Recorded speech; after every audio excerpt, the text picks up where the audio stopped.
The cost of drinking and driving is undeniable. You might get a DUI or maybe serve some time. But when you take someone else's life, that can never be repaid. We sat down with Heather Geronemus, who opens up about the day a drunk driver took her father's life. First of all, everybody, I think, has heard about Mothers Against Drunk Drivers and MADD. Absolutely. And rightfully so, MADD. What do you do for the organization? So locally, I volunteer, and as you mentioned, I chair Walk Like MADD and MADD Fort Lauderdale, which I founded 9 years ago. And I also serve on the National Board of Directors as the vice chair. So I travel to Texas 4 times a year to strategize for the overall organization and how we can continue to save lives all across the country. How do you feel we are today? So, you know, it's still too much. I mean, Mothers Against Drunk Driving started in 1980. At that time, we were losing 25,000 people to drunk drivers a year. Now we're losing somewhere between 10 and 11,000 people to drunk drivers every year, and over 300,000 people are being injured by drunk drivers. So we're making progress, but it's not nearly fast enough. And unfortunately, you are very aware of that statistic. The message really hits home. Absolutely. To you. Would you mind sharing your personal story with your father? Not at all. So, you know, down here in Miami, a little bit more than 10 years ago, my father had given a speech at a medical conference dinner, as he often does, and it was a January night, and he was walking back to his hotel and crossing Brickell on foot with some of his colleagues, and he was struck and killed by a drunk driver who blew a red light at a high rate of speed, and my father landed in the middle of Brickell and died there. And the drunk driver continued to drive. He was eventually apprehended, but when he was arrested, he said that he hit a mailbox. I mean, for those of us that live here, we know there aren't even mailboxes on Brickell, and I haven't met him, and I'm sure I will at some point, but I would love to know if that was a lie, or he was actually that drunk that he thought that he had no idea. You know, and even if you think you hit a mailbox, you stop and look. Right, absolutely. Wouldn't you? Absolutely. Lo and behold, that's common sense. But there's no common sense here. 100%. This is so senseless. Yeah. How did you find out? So I found out I started to get phone calls from people who, you know, at 10:30 or 11 o'clock at night don't normally call me, you know, all different members of my family, because it was a Saturday night. I was out doing my own thing. And, you know, no one would tell me. And I remember screaming into the phone, because there's so many people who were saying, you have to come to Miami. And I finally remember just screaming into the phone, is my father dead? And my stepsister had to answer me and tell me that he was in fact dead. And it was just terrible. And then the worst part, really, I shared with you before air, my grandmother, who's now 97 years old, you know, it was my father's mother, and she survived him. And you know, she always says it's the wrong order of things. Of course. So that's, you know, really the most terrible part. A mother's not supposed to outlive their children, hence the acronym MADD. Exactly. How mad were you? Besides devastated. How mad were you? So in the beginning, I was more like almost confused and distraught. I was an adult, so I didn't go home with no dad. You know, I just went home to where I lived.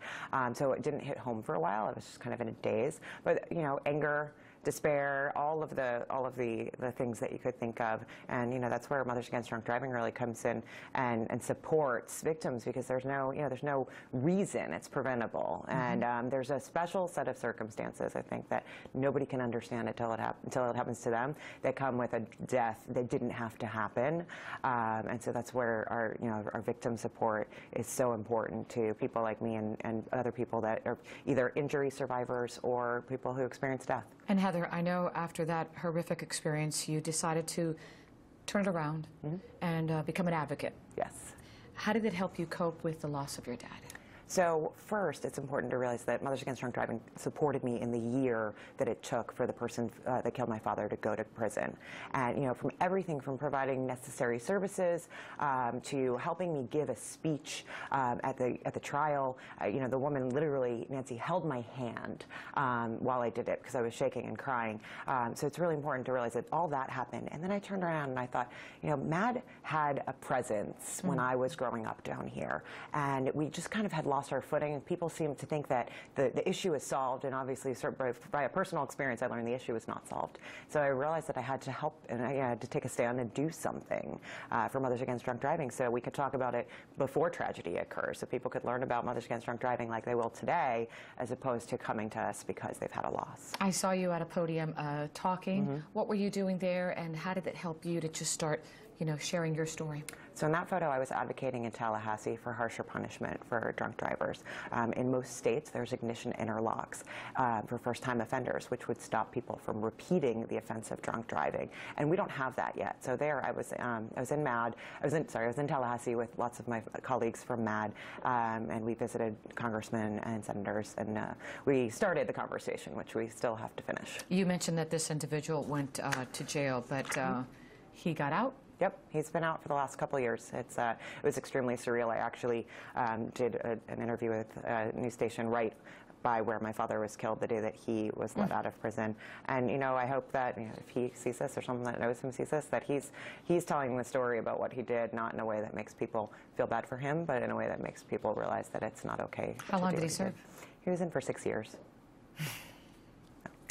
Okay, so before we move on, I'd like to, let's not get into the law aspect. Yeah. We could be here for hours of how mad that makes me. Absolutely.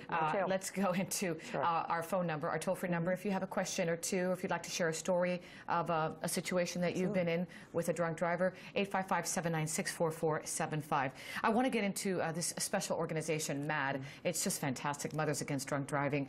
We have a clip to give you an overview of the importance of highlighting this issue. Take a look. At MADD, we believe in zero. Zero fathers who aren't there for bedtime. Zero mothers who miss the first day of kindergarten. Zero sons and daughters who never come home. We believe in zero victims of drunk driving. Since MADD's founding, we've made great progress. Drunk driving fatalities declined by more than 50%. All 50 states raised the legal drinking age to 21 and made it illegal for adults to drive with a blood alcohol concentration at or above 0.08. And as of 2016, over half of the country is covered by all offender ignition interlock laws. This is all good news, but it's not good enough. It's not good enough because every year, drunk driving injures 290,000 people. It's not good enough because every year drunk driving takes 10,000 lives. It's not good enough because it isn't zero. But we know that we can get to zero, and it starts with you. When you work with MADD, you're part of the campaign to eliminate drunk driving. The campaign has 4 initiatives. 1, support more high-visibility law enforcement. If people think they'll be caught, they're less likely to drive after drinking. DUI checkpoints can reduce drunk driving deaths by 17% and are one of the strongest deterrents to drunk driving currently available to law enforcement. 2, ignition interlocks for all convicted drunk drivers. Ignition interlocks force offenders to provide a sober breath sample before operating their vehicles. This keeps drunk drivers off of the road and reduces repeat DUI offenses by 67%. If ignition interlocks were adopted nationwide, an estimated 1,000 additional lives could be saved each year. 3, advanced vehicle technology. This is the future of a world without drunk driving. The driver alcohol detection system for safety will use breath and/or touch sensors inside the vehicle to determine if a driver is over the BAC limit of 0.08 and keep the car from moving. Additionally, autonomous vehicle technologies have the potential to eliminate many types of roadway fatalities, including drunk driving. If universally adopted, no more victims will become a reality. 4, public support. Everyone has a responsibility to help eliminate drunk driving. Thanks to non-drinking designated drivers, taxis, public transportation, and ride-sharing apps, there's no excuse to drive drunk. We really want to thank Heather for sharing her personal story, and we say it all the time, please, don't drink and drive.